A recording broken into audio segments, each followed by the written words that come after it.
Herkese merhabalar. Pembe Modelem YouTube kanalıma hoş geldiniz.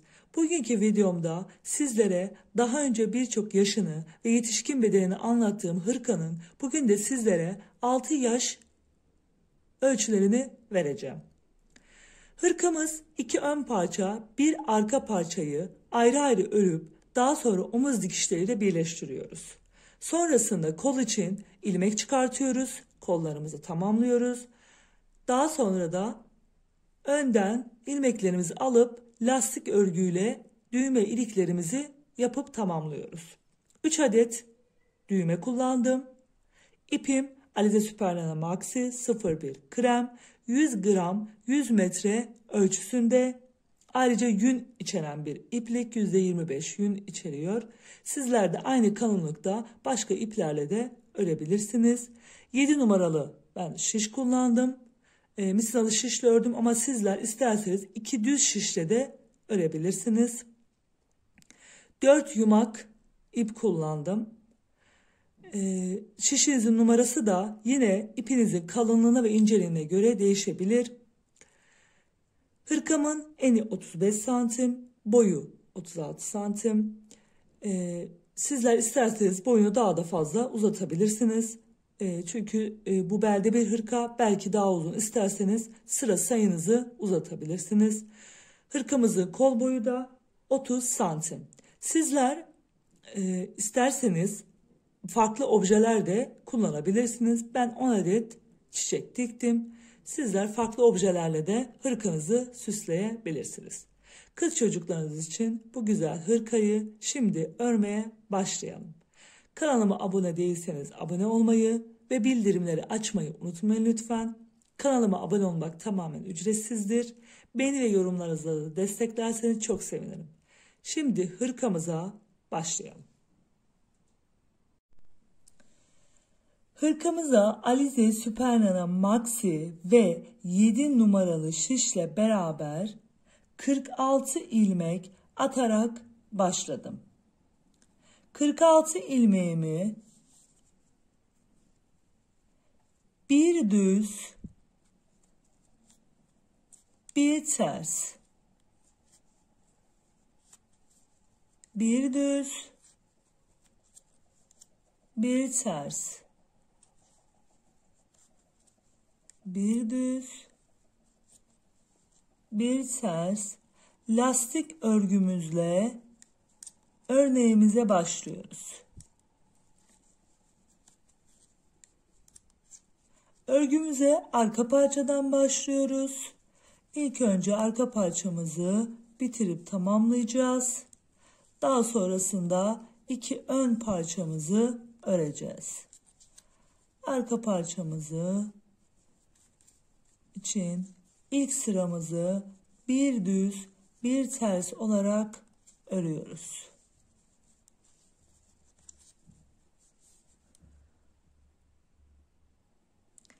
İlk sırasını bir düz bir ters olarak tamamladım ve örgümüzün ön yüzüne geldim. Şimdi ilmeklerimi gördüğüm şekilde örüyorum.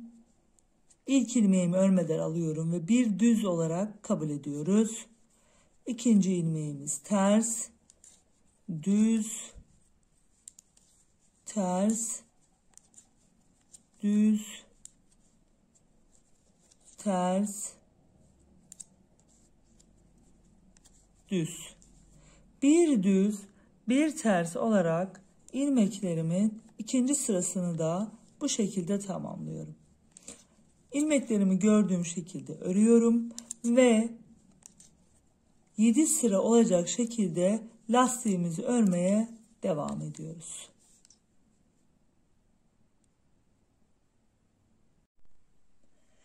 ...46 ilmeğimizi 7 sıra lastik olacak şekilde ördüm. Lastik sıralarımızı 1, 2, 3, 4, 5, 6, 7. Ters ilmeklerden bu şekilde sayabiliriz sıra sayımızı. Şimdi örgümüzün 7 sıra ördükten sonra ön yüzüne geldik. Ön yüzünü şu çizgimizden, çizgimiz ön yüzde ise burada düz de olduğumuz demektir. Ayrıca ipimiz de sol tarafta kalmakta. Şimdi ilmeklerimi düz örgü olarak örmeye başlıyorum. Artık lastik kısmımızı bitirdik. İlmeklerimin tamamını düz örgü olarak örüyorum. 46 ilmeğimin tamamını önden düz bir şekilde örerek ilerliyorum. İlmeklerimin tamamını önden düz örerek tamamladım. Şimdi arka tarafa geldim. Arka tarafta ilmeklerimin tamamını ters örgü olarak örüyorum.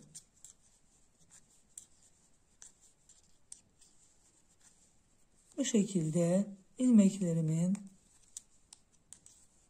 ters örgü olarak örüp arkadan bu şekilde tamamlıyorum.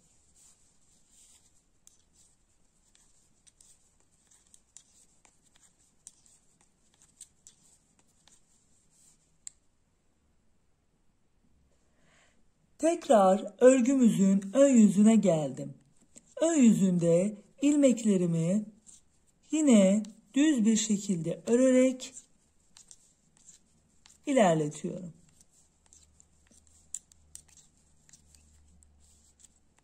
Hırkamıza arka bölümünde 46 ilmeğimizi 7 sıra lastik ördükten sonra önden düz, arkadan ters bir şekilde ilmeklerimi örmeye başladım. Daha sonrasında yine aynı şekilde önden düz, arkadan ters bir şekilde örmeye devam ediyoruz. Toplamda arka için 61 sıra olacak şekilde örüyoruz. Hırkamız için gerekli olan 59 sıramı örüp örgümün arka yüzüne geldim. Arka yüzünde ilmeklerimin tamamını tek seferde kapatacağız. Ve dikişimizi, omuz dikişlerimizi ilmek alma, ilmeklerimizi almada düzgün bir ilmek alış yapmak için ters yüzünden, örgümüzün arka yüzünden düz bir şekilde örüyoruz. İlk 2 ilmeğimi düz bir şekilde örüp arkadaki ilmeği öndeki ilmeğin üstünden geçiriyorum. Örerek kesme tekniğiyle beraber bu şekilde güzel bir kesim uyguluyoruz. İlmek örüyorum, arkadaki ilmeği öndeki ilmeğin üstünden geçiriyorum. Bu şekilde sıra sonuna kadar bütün ilmeklerimi tek seferde kapatıyoruz.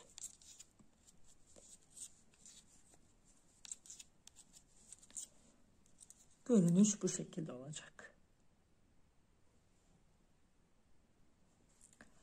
Arka parçamızın dikişini gördüğünüz gibi tamamladım. Şimdi ön parçamız için şişime ilmeklerimi attım. Ve toplamda 24 ilmeğimi şişime atıp yine arka tarafta olduğu gibi ön tarafta da lastik örgüyle örneğimize başlıyoruz. Bir düz, bir ters, bir düz, bir ters. Tekli lastiğimizi bir düz, bir ters olacak şekilde 24 ilmeğimizin tamamını örüyoruz.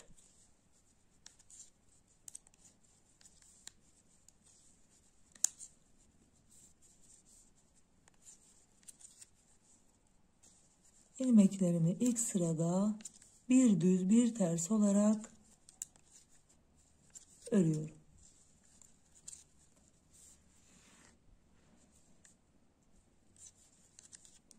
Bir düz bir ters. Bir düz bir ters ve bir düzle ilmeklerimi tamamladım. arka yüzde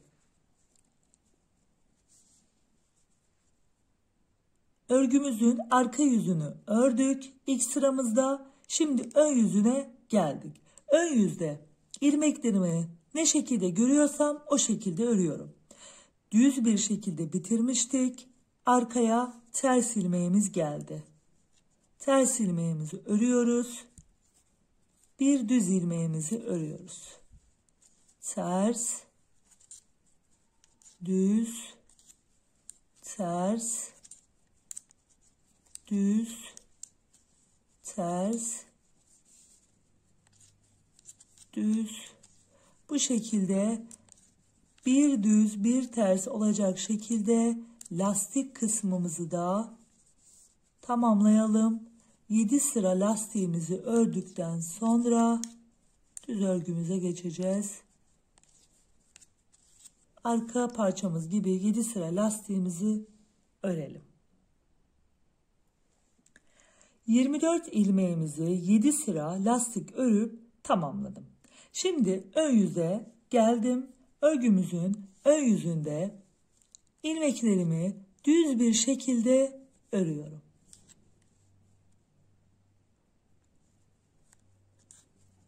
...24 ilmeğimin tamamını örgümün ön yüzünde düz örgü olarak örüp tamamlıyoruz.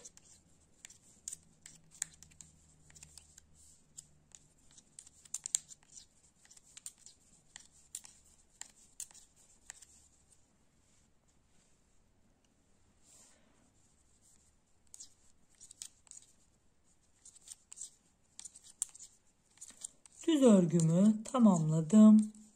Örgümün arka yüzüne geldim. Arka yüzünde de tüm ilmeklerimi ipimi kendi tarafıma alarak ters örgü örerek tamamlıyoruz.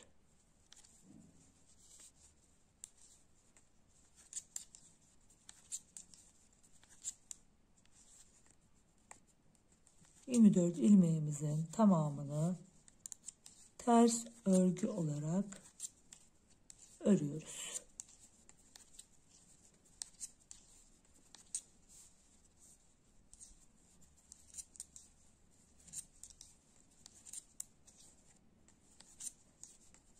Tekrar ön yüze geliyoruz. Ön yüzde ilmeklerimin tamamı düz örgü olarak örüyorum. Ve bu şekilde 24 ilmeğimin tamamını önden düz, arkadan ters örgü olarak toplamda 20 sıra örerek tamamlıyoruz ve yaka bölümüne geleceğiz. Yaka bölümünde de kesim işlemlerimizi yapacağız.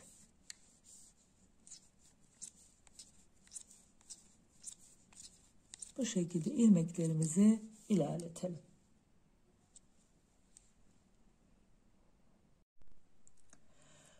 Örgümüzün sol ön parçasını şöyle baktığımızda sol ön parçamızın 24 ilmekle başlayıp 7 sıra lastik ördükten sonra 20 sıra önden düz, arkadan ters olarak tamamladım ve tekrar ön yüze geldim.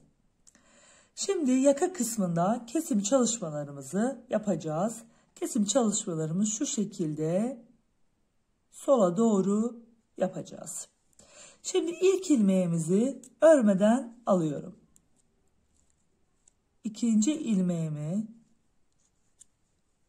şöyle ikinci ilmeğimi çıkartıyorum. Yönünü değiştiriyorum. Ve diğer ilmeğimle beraber kesiyorum. İlmeklerim ters dönmüş bazıları. Şöyle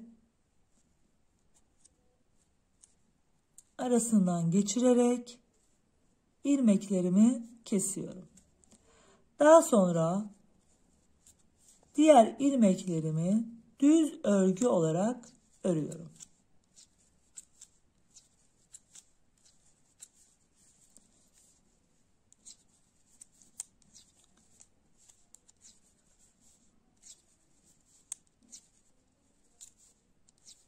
Kesim çalışmamızı yaptıktan sonra ilmeklerimin sıra sonuna kadar düz örgüyle örüp tamamlıyorum. Sonrasında örgümüzün arka yüzüne geliyoruz. Arka yüzünde ilmeklerimin tamamını ters örgü olarak örüyorum.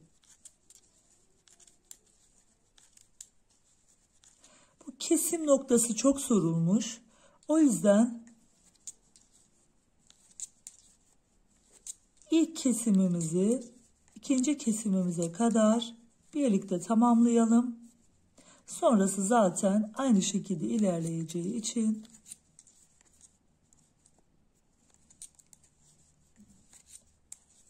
ters ilmeklerimi de ördüm. Örgümün ön yüzüne tekrar geldim. İlmeklerimi herhangi bir kesim işlemi yapmadan düz örgü olarak örüyorum.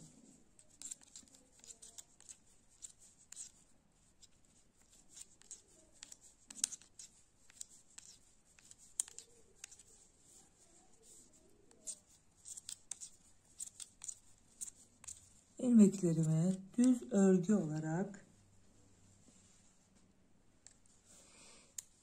tamamlıyorum.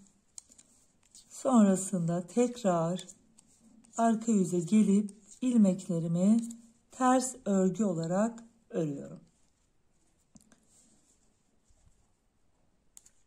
İlmeklerimi ilk kesimimizi yaptıktan sonra ön yüzde, arka yüzde örüyoruz. Tekrar ön yüze geliyoruz. Herhangi bir işlem yapmadan ilmeklerimizi düz bir şekilde örüyoruz. Tekrar arka tarafa gelip ilmeklerimizi ters örgü olarak tamamlıyoruz. Bu şekilde kesim çalışmamızı yaptıktan sonra toplamda 100 sıra, 3 sıra olacak şekilde önden düz, arkadan ters olarak tamamlıyoruz. Ve tekrar ön yüze geliyoruz ve ikinci kesimimizi yapıyoruz. İkinci kesimimizi de yine ilk ilmeğimi örmeden alıyorum. İkinci ilmeğimi çıkartıyorum şişten, yönünü değiştiriyorum ve iki ilmeğimi birden ilmeklerin içinden geçirerek çıkartıyoruz. Tekrar şöyle. Daha sonra ilmeklerimi yine düz bir şekilde tamamlıyorum. Arkadan tekrar yine ters, önden düz, arkadan ters, tekrar üçüncü kesimimize geçiyoruz. Bu şekilde her üst sırada bir kesim çalışmalarımızı devam ettiriyoruz. Kesim çalışmalarımızı, arka parçamızı 61 sıra olacak şekilde örmüştük. Bu parçamızda da yine aynı sayıyı yakalamak için kesim çalışmalarımıza bu sayıyı yakalayana kadar devam ediyoruz. Yani arka parçamız 61 sıraydı. Bu parçamızda yine 61 sıra olacak şekilde omuz kısmındaki ilmekleri kesmeye, omuz kısmında bırakacağımız ilmekleri kesmeye devam ediyoruz. İlmekler için kesmeye devam ediyoruz. Bu şekilde kesmeye devam edelim. Kesim çalışmalarımı tamamladım ve şişimizde şu an 2, 4, 6, 8, 10, 12, 13. 13 ilmeğimiz kaldı. Kesimimizi yaptık bu sırada ve ilmeklerimizi ördük. Örgümüzün arka tarafına geliyoruz ve ilmeklerimizi 13 ilmeğimi tek seferde kapatıyorum. Yine örerek kesme tekniğiyle beraber ilmeklerimin tamamını kesiyorum. Sonrasında yine diğer parçamızı, sağ parçamızı öreceğiz. Baktığımızda hırkayı şu şekilde koyduğumuzda yine 24 ilmekle başlayıp 7 sıra lastiğimizi örelim. Sonrasında 20 sıramızı tamamladıktan sonra kesim çalışmalarımız için gelelim.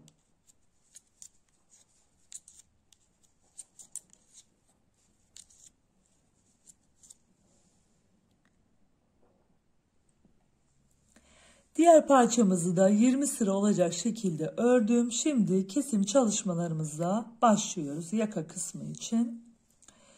Burada ilmeklerimi son 3 ilmek kalana kadar düz bir şekilde örüyoruz. Diğer parçamızda kesim çalışmalarımızı sol tarafa doğru yapmıştık. Burada da sağ tarafa doğru kesim çalışmalarımızı tamamlayacağız.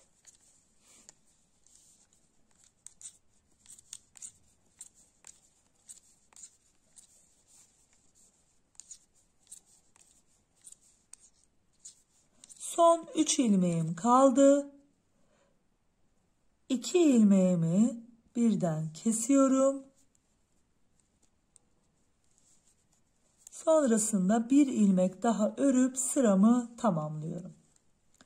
Arka tarafa geçiyoruz. İlmeklerimi ters örüyorum. Tekrar yine ön tarafa geçeceğiz daha sonrasında. Yine diğer parça gibi tekrar ters tarafı öreceğiz ve ön yüze kesim çalışmamızı 3 sıra ördükten sonra geleceğiz.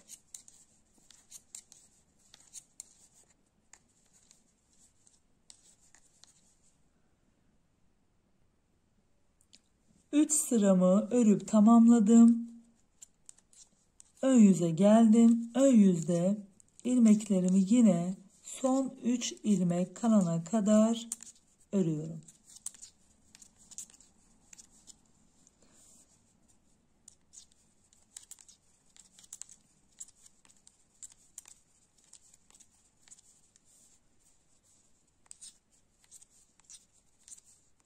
Son 3 ilmeğimiz kaldı. Yine aynı şekilde son 2 ilmeğimi bu şekilde kesiyorum ve bir ilmek daha düzümü örüp ikinci kesim çalışmamı tamamlıyorum. Sonrasında yine 3 sıra örüyoruz. Yine ön tarafa geliyoruz. Kesim çalışmamızı yapıyoruz. Bu şekilde diğer parça gibi 13 ilmek kalana kadar ilmeklerimi tamamlayıp arkadan örerek kesme tekniğiyle tamamlıyorum. Sonrasında omuz dikişlerim için geliyorum. Bir arka parça, 2 ön parça olmak üzere gördüğünüz gibi bitirdik, tamamladık. Şu şekilde örgümüzün üstüne koyuyoruz. Yönlerine göre bir omuzun dikişini yaptım. Şimdi diğer omuzun dikişini beraber yapacağız. Şöyle alıyorum diğer parçamı. İğnemi geçirmiştim ve uçtan en kenardan sabitleme işlemini yapıyorum. Daha sonrasında şöyle göstereyim. Şuradaki dişlerden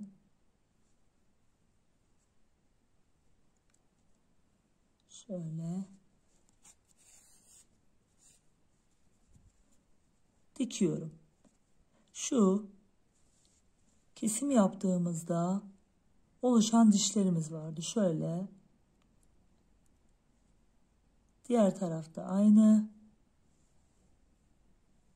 Şöyle. Yine tekrar aynı yerlerden dikiş çalışmalarımızı omuzdan yapıyoruz. Şu şekilde.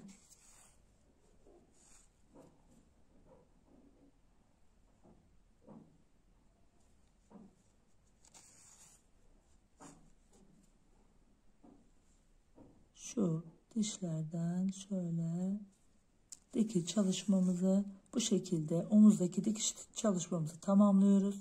Şöyle güzel bir pürüzsüz bir çalışma oluyor. Tamamlayalım. Koldaki ilmeklerimizi çıkartmak için gelelim.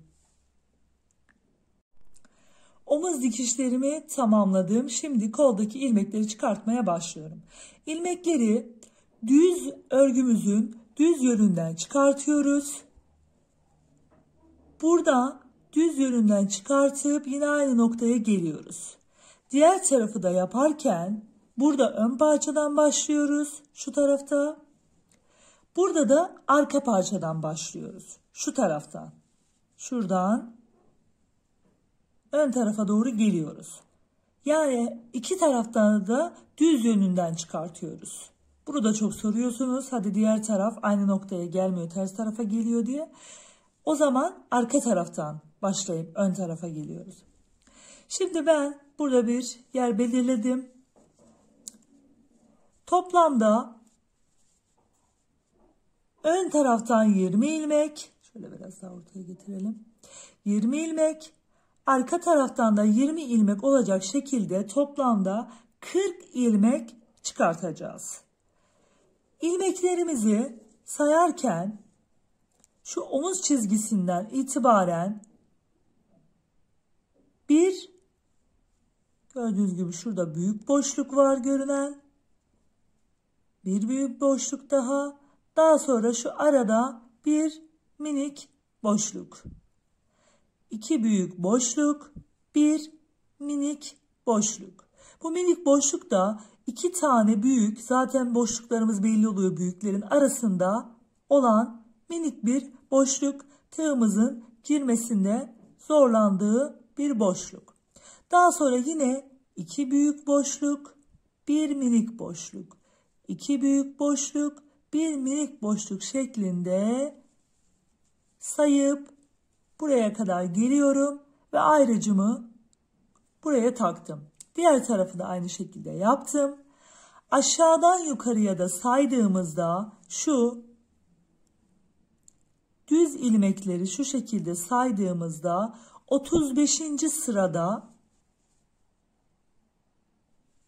ayracımı takıyorum. Büyük boşluğa tığımı taktım. İpimi alıyorum ve ilk ilmeğimi çıkartıyorum. Daha sonra yine büyük boşluğa batıp alıyorum. Bir tane minik boşluk, bir tane büyük boşluk, büyük boşluk, minik boşluk, büyük boşluk, büyük boşluk ve minik boşluk şeklinde. Daha sonra tığdan çıkartıyoruz tığımızı. Şişimizi alıyoruz ve ilmeklerimizi geçiriyoruz. Eğer şişle de yapabiliyorsanız şişle de yapabilirsiniz. Ben tığla daha kolay olduğu için tığ tercih ettim. Sizler isterseniz şiş ile de yapabilirsiniz. Şu şekilde ilmeklerimi geçirdim.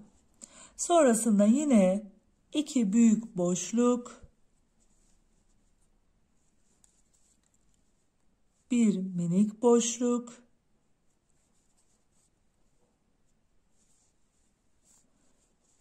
iki büyük boşluk,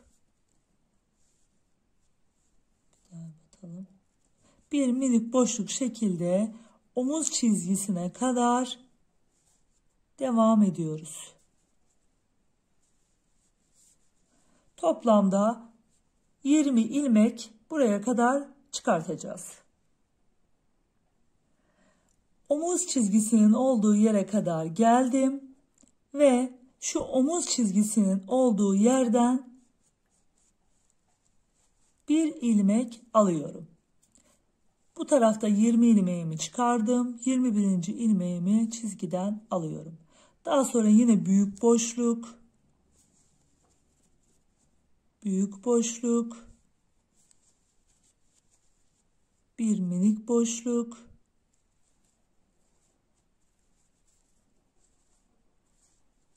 iki büyük boşluk, bir minik boşluk şeklinde aşağıya doğru da 20 ilmeğimizi ayracımıza kadar çıkartıyoruz. ilmeklerimizin tamamını şu şekilde çıkardım. Toplamda 40 ilmeğimiz kolumuzda oldu. Şimdi ilmeklerimizi örgümüzün arka yüzüne gelmiş olduk. Ayrıcımı da çıkartayım. İlmeklerimi ters yüzüne, ters tarafa geldiği için ters örgüyle örüyorum. İlk ilmeğimizi örelim.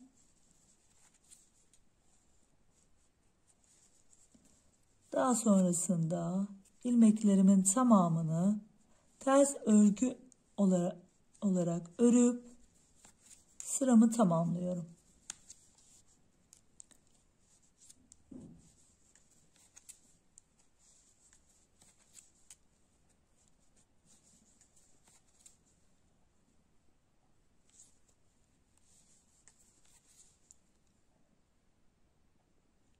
İlmeklerimi ters örgüyle tamamladım.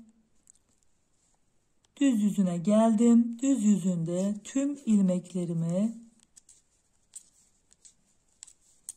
düz olarak örüyorum. Bu şekilde kol çalışmamız için önden düz, arkadan ters olacak şekilde toplamda 48 sıra örüyoruz. 48. sıramızda kesim çalışması yapacağız. 47 sıra örüp 48. sırada kesim çalışmamız için gelelim. Bu şekilde 47 sıramızı tamamlayalım. Kolumuzu örüp tamamladık. Kolumuz için omuz dikişinden hem ön taraftan hem arka taraftan aşağıya doğru 2 büyük boşluk, 1 minik boşluk, 2 büyük boşluk, 1 minik boşluk sayarak 20 ilmeğimi buradan, 20 ilmeğimi diğer taraftan çıkardım.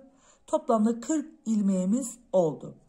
Sonrasında önden düz, arkadan ters örgü örerek devam ettirdim.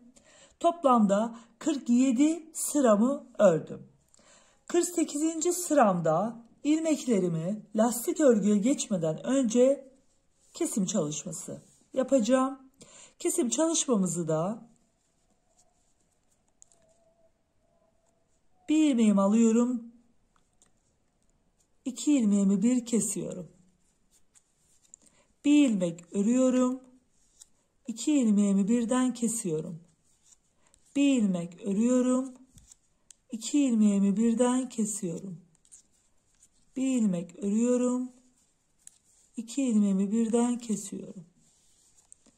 Bu şekilde bir ilmek örüyoruz.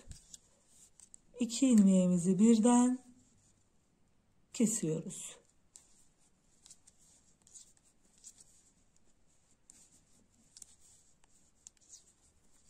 Şu şekilde sıra sonuna kadar ilmeklerimizi kesiyoruz.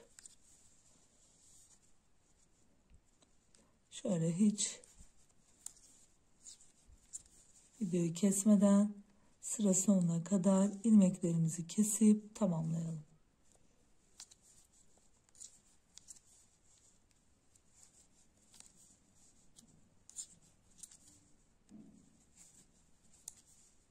Sıra sonuna kadar ilmeklerimizi kesip tamamladık. Şu şekilde.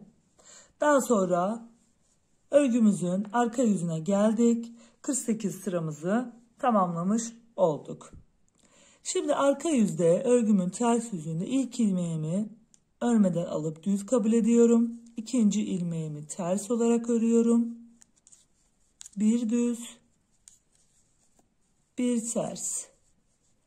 Bir düz, bir ters. Bir düz, bir ters şeklinde ilk sıramızı bu şekilde kuruyoruz. İlk sıramı tamamlayıp ön kısma geldik. Ön kısımda ilmekleri gördüğüm şekilde örüyorum. İlk ilmeğim düz, ikinci ilmeğim ters, düz, ters, düz, ters, düz, ters şeklinde tekli lastiğimizi bir düz bir ters olacak şekilde örüyorum. Toplamda 7 sıraya tamamlıyoruz. Sonrasında örerek kesme tekniğiyle kolumuzdaki ilmekleri de kapatıyoruz. Diğer taraftaki kolumuzu da aynı şekilde örüp tamamlıyoruz. Daha sonra yaka kısmındaki ilmeklerimiz için geliyoruz. Kollarımızı tamamladıktan sonra şimdi örgümüzün ön tarafındaki ilmekleri çıkartacağız. Şimdi baktığımızda şu sol parçamız oluyor. Hırkamızın sağ parçası. Şimdi ilk bu parçadan bu şekilde başlayıp yukarı doğru ilmeklerimizi alıp enseden aşağıya doğru döneceğiz. İlk olarak lastik kısmından ilmek alımına tığ yardımıyla başlıyorum. Şu köşedeki en alttaki ilmeğimi alıyorum. İpimi de alıyorum. Ve çıkartıyorum. İlk ilmeğimi almış oldum. Daha sonrasında yanındaki yere batıyorum. İkinci ilmeğimi alıyorum. Sonrasında üçüncü ilmek, dördüncü ilmek, beşinci ilmek ve altıncı ilmek. Boşluklara batarak 6 ilmek lastik bölümünden çıkartıyoruz. Daha sonra bu ilmeklerimizi tığdan çıkartıp şişimize geçiriyoruz. Sizler eğer şiş ile daha kolayınıza geliyorsa onunla da alabilirsiniz. Şimdi aynı kolda olduğu gibi 2 büyük boşluk, bir minik boşluk şeklinde ilmeklerimizi çıkartacağız. 1, 2 büyük boşluk, 1 minik boşluk, 2 büyük boşluk, 1 minik boşluk, 2 büyük boşluk, 1 minik boşluk. Bu şekilde bu parçamızı yukarıya doğru şuraya gelene kadar, şu omuz çizgisine gelene kadar ilmeklerimi çıkartıyorum. İlmeklerin tamamını çıkardım. Bu parçadaki ilmeklerim toplamda 56 ilmek oldu. Şimdi arka ense bölümüne geliyoruz. Ense bölümünde de şöyle şuradaki dişlerden, şuralardan şu bize doğru olan ilmeklerin içine batarak ilmeklerimizi alıyoruz. Şu şekilde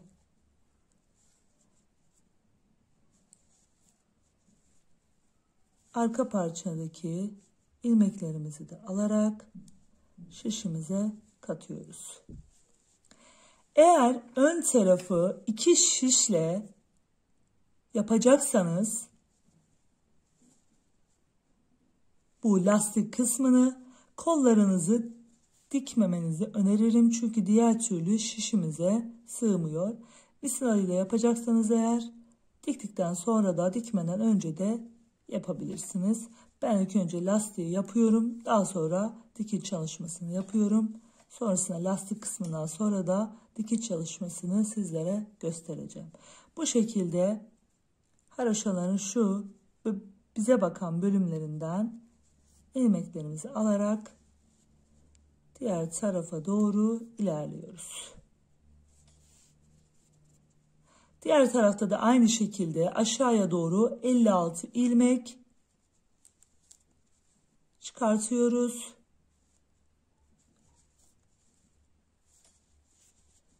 Bu şekilde ensedeki ilmeklerimizin tamamını şu şekilde bize bakan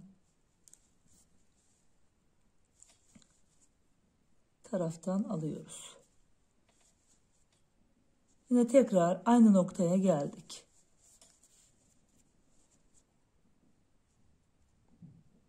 Burada da şu şekilde dibine batıp aşağıya doğru iniyoruz. Şimdi burada da yine omuz çizgisinin olduğu yere geldik. 1 2 büyük boşluk, 1 minik boşluk, 2 büyük boşluk, 1 2 1 minik boşluk, 2 büyük boşluk, 1 minik boşluk şeklinde ilmeklerimizi aşağıya doğru toplamda 56 adet çıkartıyoruz. İlmeklerimizi çıkardık ve şimdi örgümüzün ters tarafına geldik. Ve ilk ilmeğimi düz olarak örüyorum. Daha sonra ikinci ilmeğimi ters olarak örüyorum. Sonrasında bir düz, bir ters şeklinde örgümüzün ilk sırasına başlıyoruz.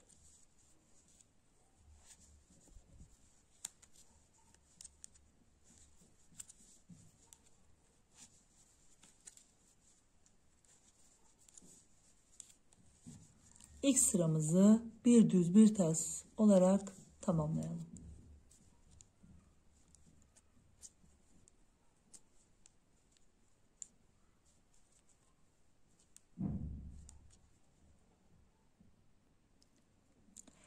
İlk sıramızı örüp tamamladık. İkinci sıramızda da ilmeklerimizi yine bir düz bir ters olarak tamamlıyorum. Örgümüzün ön yüzüne gelmiş oluyoruz. İlmeklerimi gördüğüm şekilde bir düz bir ters lastik örüyoruz. Daha sonra arka yüzde de ilmeklerimizi öreceğiz ve öndeki kesim noktamızın başlangıcına, şu kesim noktamızın ilk başlangıcına gelene kadar ilmeklerimi öreceğim. Daha sonrasında buradan aşağı 3 düğme iliği ayıracağız. İlmeklerimizi örgümüzün ön yüzünde çıkardıktan sonra tekrar arka yüzünden başlayıp bir düz bir ters olarak ördüm. Sonrasında birinci sıramızı ördük. İkinci sıramızı düz taraftan ördük ve üçüncü sıramızı örüp parçamızın ön tarafına geldik. Ön tarafında da ilmek sayılarımızı sayarken, yani düğme iliklerimizi yaparken ilk kesim yaptığımız noktayı sayıyoruz. Burada bazen ilmeklerimiz diyelim benimkisi 22 düşüyor, sizinkisi 23 düşebilir, 21 düşebilir, 24 düşebilir. Yani ona, buradaki sayıya o kadar takılmayın. Önemli olan ilk kesim yapacağımız, yani düğme iliği yapacağımız nokta ilk kesim yaptığımız noktaya denk gelmeli. Şimdi ben o noktaya kadar ördüm bir ters bir düz olarak. Daha sonrasında ilmeklerimi sayayım. 2, 4, 6, 8, 10, 12, 14, 16, 18, 20, 22. Benim ilmeklerim 22 oldu. Siz ikisi 23 olabilir, 21 olabilir. Ona göre ayarlayacaksınız. İlk ilmeğimi, iki ilmeğimi bir alıp kesiyorum. İlk önce ilmek atayım. İlmeğimi atıyorum. Kesiyorum. 1, 2, 3, 4, 5, 6, 7, 8. Daha sonra ikinci düğme iliği için ilmeğimi atıyorum ve örüyorum. 1, 2, 3, 4, 5, 6, 7 ve 8. 8 ilmeğimi ördüm, bir ters bir düz olarak bir ilmek atıyorum, kesiyorum ve 2 ilmek daha örüyorum. Burada ilmeklerimizi 3 eşit parçaya böleceğiz. En sonda 4 ilmeğimiz kalacak. Şurada o şekilde ayarlayacağız. Zaten kestikten sonra da burada 3 ilmeğimiz kalmış olacak. Bu şekilde ilmeklerinizi ayarlayabilirsiniz. Tekrar arka yüze gelip ilmeklerimi yine bir düz bir ters olarak öreceğim.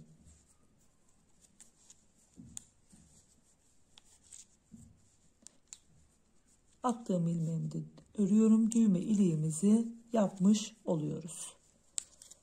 Bu şekilde düz taraftan da ilmeklerimi örüyorum. Daha sonrasında ilmeklerimin arka yüzüne geçiyorum. Arka yüzde de ilmeklerimin tamamını bir düz bir ters olarak yine örüyorum ters tarafta. Ön yüze tekrardan geliyorum. Düğme iliklerimiz bu şekilde. Tekrar ön yüze geldik ve ilmeklerimin tamamını örerek kesme tekniğiyle kapatacağım. İlk ilmeğimi ters olarak alıyorum. İkinci ilmeğimi düz olarak ve arkadaki ilmeği öndeki ilmeğin üstünden geçiriyoruz. Daha sonra sıradaki ilmeğimizi gördüğümüz şekilde örüyoruz. Arkadaki ilmeği öndeki ilmeğin üstünden geçiriyoruz. Örerek kesme tekniğiyle bütün ilmeklerimi tek seferde kapatıyorum. Bu şekilde ön kısımdaki patımızı da bitirmiş olduk. Lastik örgüyle ve düğme iliklerimizi tamamladık. Şimdi kesim işlemimizi yapalım, tamamlayalım. Daha sonrasında koldan dikiş çalışmasını anlatacağım. Sonrasında hırkamızı tamamlamış oluyoruz.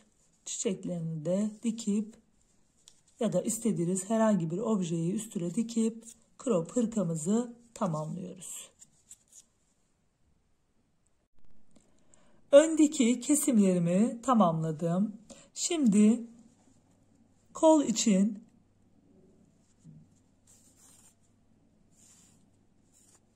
ilmeklerimi şöyle bir sıkılaştırayım. Karşıdaki ilmeğe şöyle yapayım.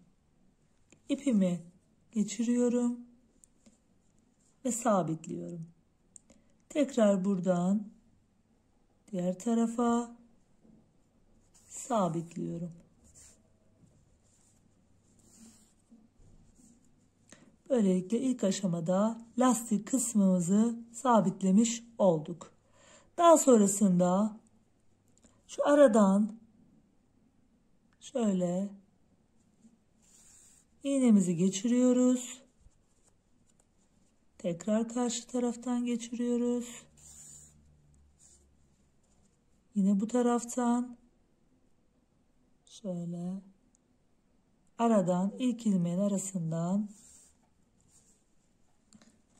geçiriyoruz. Tekrar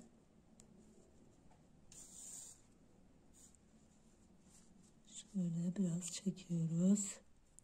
Tekrar bu taraftan diğer taraftan tekrar bu taraftan tekrar diğer taraftan geçirerek çekiyoruz. Sonrasında düz ilmeklerimin şu kenar kısımlarından yine aynı şekilde devam ediyorum. Şu ara yerden yine buradan da aynı şekilde.